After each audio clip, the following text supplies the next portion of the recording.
Russia अब अपने ही बनाए बैन से पीछे हट गया है। उसने कहा कि वो अब इंटरमीडिएट रेंज मिसाइल्स को डिप्लॉय करने से खुद को पीछे नहीं रोकेगा, यानी वो मिसाइलें जो 500 से लेकर 5500 किलोमीटर तक मार सकती है और न्यूक्लियर हथियार ले जा सकती है। ये वो मिसाइलें हैं जिन पर पहले यूएस और रशिया ने 1987 में एक ऐतिहासिक समझौता किया था, और वो समझौता था INF ट्रीटी। लेकिन वह समझौता 2019 में ही खत्म हो गया, और अब रशिया ने साफ कर दिया है कि अगर अमेरिका यूरोप में ऐसी हथियार तैनात करेगा तो वो भी जवाब देगा। रशिया का दावा है कि वेस्ट की हरकतें उसकी सुरक्षा के लिए खतरा है। इस फैसले का असर सिर्फ रूस और अमेरिका तक नहीं, बल्कि यूरोप से लेकर पूरी दुनिया की सुरक्षा रणनीति को हिला सकता है। चलिए इस पूरे मुद्दे को स्टेप बाय स्टेप समझते हैं। न्यूज़ 18 के सोशल मीडिया पर आपका स्वागत है। मैं आपके साथ साइमा परवीन।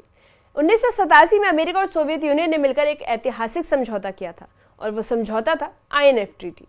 इस ट्रीटी के तहत दोनों देशों ने तय किया कि वो 500 से लेकर 5500 किलोमीटर रेंज वाली जमीनी मिसाइलें न बनाएंगे और ना ही तैनात करेंगे। इन मिसाइलों की सबसे बड़ी चिंता थी उनकी स्पीड, और वो स्पीड इतनी तेज है कि वो दुश्मन के पास जवाब देने का वक्त ही नहीं देता। लेकिन 2019 में अमेरिकी राष्ट्रपति डोनाल्ड ट्रंप ने इस ट्रीटी को एक तरफा खत्म कर दिया। आरोप लगाते हुए उन्होंने कहा कि रूस इसे गुप्त रूप से तोड़ रहा है। अब आपको बता दें कि जवाब में रूस ने भी इसे रद्द मान लिया, लेकिन उसने एक तरफा मोरेटोरियम घोषित कर दिया, यानी जब तक अमेरिका इस तरह की मिसाइलें तैनात नहीं करेगा तब तक रूस भी नहीं करेगा। अब रूस ने ये प्रतिबंध यानी बैन भी हटा दिया है, जिससे यूरोप में एक बार फिर मिसाइल संकट मंडराने लगा है।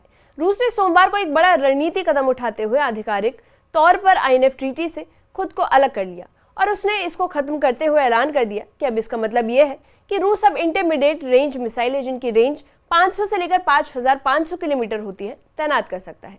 रूस के विदेश मंत्रालय का कहना है कि अमेरिका और उसके नेटो सहयोगी यूरोप में फिर से एक ऐसे हथियारों की तैनाती की योजना बना रहे हैं जैसे टाइफून और डार्क ईगल मिसाइल। इस तरह की मिसाइलें जर्मनी में बनती हैं। रूस का दावा है कि ये कदम उसकी राष्ट्रीय सुरक्षा के लिए एक सीधा और तत्काल खतरा है। इसलिए अब रूस ने भी ये स्पष्ट कर दिया है कि जब खतरा सामने हो तो उसे भी जवाब देने का पूरा अधिकार है। अब समझ लेते हैं कि इन मिसाइलों से खतरा क्या है। दरअसल इंटरमीडिएट रेंज मिसाइलें रणनीतिक रूप से दुनिया के लिए सबसे खतरनाक हथियार मानी जाती है। इनकी रफ्तार इतनी तेज होती है कि लॉन्च के कुछ ही मिनटों में ये अपने टारगेट तक पहुंच जाती है, और यही वजह है कि जब इन्हें तैनात किया जाता है तो डिसीजन मेकर्स के पास न्यूक्लियर रिटेलिएशन का वक्त ही नहीं बचता। कोल्ड वॉर के दौरान यही वजह थी कि यूरोप एक परमाणु मैदान बन गया था। अमेरिका ने पर्शिंग 2 मिसाइलें तैनात की थी जो सोवियत यूनियन से SS-20, और इन दोनों की वजह से पूरे यूरोप पर इंस्टेंट वॉर की तलवार लटकती रही। अब अगर फिर से ये मिसाइलें जर्मनी, पोलैंड या बेलारूस जैसे इलाकों में तैनात होंगी तो वही पुराना खतरा दोहराया जाएगा। इसका मतलब होगा कि एक छोटी चिंगारी भी बड़े परमाणु संघर्ष को जन्म दे सकती है। अब बात करते हैं इस ट्रीटी के बारे में। तो INF ट्रीटी इसी का कारण बनी थी, लेकिन अब उसके न रहने से नया संकट फिर मंडरा रहा है। अब रूस अपने नए खतरनाक हथियार जैसे ओरेशनिक मिसाइल को लेकर खुलकर आक्रामक रुख अपना रहा है। ये एक ऐसी इंटरमीडिएट रेंज मिसाइल है जिसने पहली बार नवंबर 2024 में यूक्रेन में इस्तेमाल किया था।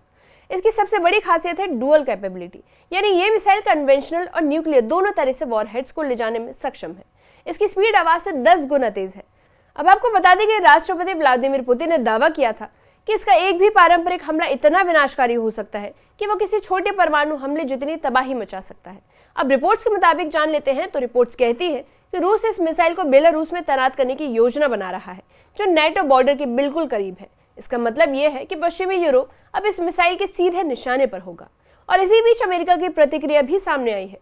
रूस के मोरेटोरियम खत्म करने और बढ़ती परमाणु धमकियों के बीच अमेरिका की प्रतिक्रिया अब और आक्रामक हो गई है। आपको बता दें कि डोनाल्ड ट्रंप ने हाल ही में रूस को सख्त चेतावनी दी, और उसने ये कहा कि अगर रूस यूक्रेन के साथ किसी शांति समझौते की दिशा में नहीं बढ़ता तो उसे गंभीर परिणाम भुगतने पड़ सकते हैं। इसी के साथ ट्रंप ने 2 अमेरिकी न्यूक्लियर सबमरीन्स को रिपोजिशन करने का आदेश भी दिया, यानी अब अमेरिका भी अपने परमाणु हथियारों को ज्यादा सक्रिय रूप में तैनात कर सकता है। और ये सब तब हुआ जब रूस के राष्ट्रपति और पुतिन के करीबी माने जाने वाले मेदवेदेव ने कहा कि हर नया अल्टीमेटम रूस को युद्ध की ओर ढकेलता है। रूस का आरोप है कि नेटो देश जानबूझकर यूरोप में ऐसे हथियार तैनात कर रहे हैं जो उसकी राष्ट्रीय सुरक्षा के लिए सीधा खतरा बन सकते हैं। और सबसे बड़ा रोल अमेरिका का माना जा रहा है, जो अपनी टाइफून और डार्क ईगल जैसे आधुनिक मिसाइलों को जर्मनी में रखने की तैयारी कर रहा है। आपको इन मिसाइलों की खास बात बताते हैं तो इनकी हाई स्पीड और प्रिसिशनिक स्ट्राइक कैपेबिलिटी इसकी खासियत है। रूस का कहना है कि अगर उसके दरवाजे पर ऐसे हथियार लाए गए तो वह मूक दर्शक बनकर नहीं रहेगा। ये सीधा संकेत है और ये जवाबी कार्रवाई की जाएगी। इस पूरे विवाद ने एक बार फिर यूरोप को पुराने दौर की तरह मिसाइल बैटलफील्ड बना दिया है, जहां तैनाती का हर कदम अगली जंग की दिशा तय कर सकता है। क्रेमलिन के प्रवक्ता दिमित्री पेस्कोव ने रूस की नई रणनीति को लेकर बड़ा बयान दिया है। उन्होंने साफ कहा कि अब रूस किसी भी प्रतिबंध यानी बैन से पीछे नहीं हटेगा। रूस जब चाहे जहां चाहे इंटरमीडिएट रेंज मिसाइलें तैनात कर सकता है, लेकिन उन्होंने ये नहीं बताया कि रूस ऐसा कब करेगा और किन जगहों पर हथियार तैनात होंगे। यानी अब स्ट्रैटेजिक एम्बिटी बन सकती है, जिसे पश्चिमी देश असमंजस में है, और यही अनिश्चितता रूस की ताकत बन जाती है। जब दुश्मन को ये ना पता हो कि अगला कदम क्या होगा, तो वो हमेशा अलर्ट मोड पे रहता है, और यही मानसिक दबाव कई बार सैन्य दबाव से ज्यादा असरदार साबित होती है। ये रणनीति कोल्ड वॉर के समय में यूएसएसआर अपनाता था, और फिर से वही पैटर्न दिखाई दे रहा है। रशिया अब अपने पड़ोसी और करीबी सहयोगी बेलारूस को एक रणनीतिक लॉन्च पैड की तरह इस्तेमाल कर रहा है। पहले से ही वहां हजारों रूसी सैनिक और भारी हथियार तैनात हैं। अब जिसके बाद खबरें सामने आ रही है कि रशिया अपनी नई ओरेशनिक मिसाइलें भी बेलारूस में अपना सकता है। ये वही मिसाइलें हैं जो यूक्रेन युद्ध में इस्तेमाल की गई थी और जिसकी स्पीड मैच 10 तक जाती है। बेलारूस की सीमा नाटो देशों, खास करके पोलैंड और लिथुआनिया से जुड़ी है। अब आपको इसका मतलब बता देते हैं। तो इसका मतलब ये है कि अगर कोई भी मिसाइल वहां से लॉन्च होती है तो यूरोप का दिल माना जाने वाला बर्लिन, पेरिस और ब्रसेल्स भी उसके रडार पर हो सकता है। ये सिर्फ सैन्य खतरा नहीं बल्कि मनोवैज्ञानिक दबाव भी है। नाटो को हर पल इस संभावना से जूझना पड़ेगा और रूस का अगला कदम बेलारूस से शुरू हो सकता है। इससे तनाव एक नई ऊंचाई पर पड़ गया है। सैन्य और कूटनीतिक विशेषज्ञों का मानना है कि रशिया द्वारा मोरेटोरियम खत्म करने और मिसाइल तैनाती की खुली छूट देने से कोल्ड वॉर जैसे हालात हो सकते हैं। 1980 के दशक में अमेरिका और यूएसएसआर के बीच जो आर्म्स रेस हुई थी, अब वैसी ही रेस फिर से शुरू हो सकती है, लेकिन इस बार टेक्नोलॉजी कहीं ज्यादा एडवांस है। पुराने दौर में भी इंटरमीडिएट रेंज मिसाइलों की तैनाती से यूरोप में संकट की स्थिति बनी थी, और ऐसी ही अगर अब भी हुई तो गलतफहमी में एक भी मिसाइल लॉन्च हो गई तो उसके नतीजे तबाही से कम नहीं होंगे। ये रणनीति डिटरेंस का संतुलन तोड़ती है और दुनिया को एक ऐसे मोड़ पर लाती है जहां एक छोटा सैन्य निर्णय भी वैश्विक युद्ध की चिंगारी बन सकता है। अब आपको बता दें कि इंटरमीडिएट रेंज मिसाइलें सिर्फ हथियार नहीं बल्कि एक वैश्विक रणनीतिक स्थिरता की नींव को भी हिला सकती है।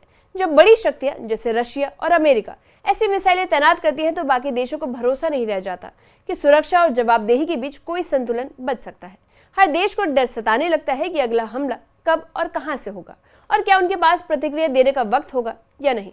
रशिया द्वारा मोरेटोरियम खत्म करने और संभावित मिसाइल डिप्लॉयमेंट की घोषणा से पूरी ग्लोबल सिक्योरिटी आर्किटेक्चर डगमगाने लगती है, जिसके बाद सवाल बस इतना ही है कि क्या कोई भी राष्ट्र खुद को स्थायी रूप से सुरक्षित मान सकता है।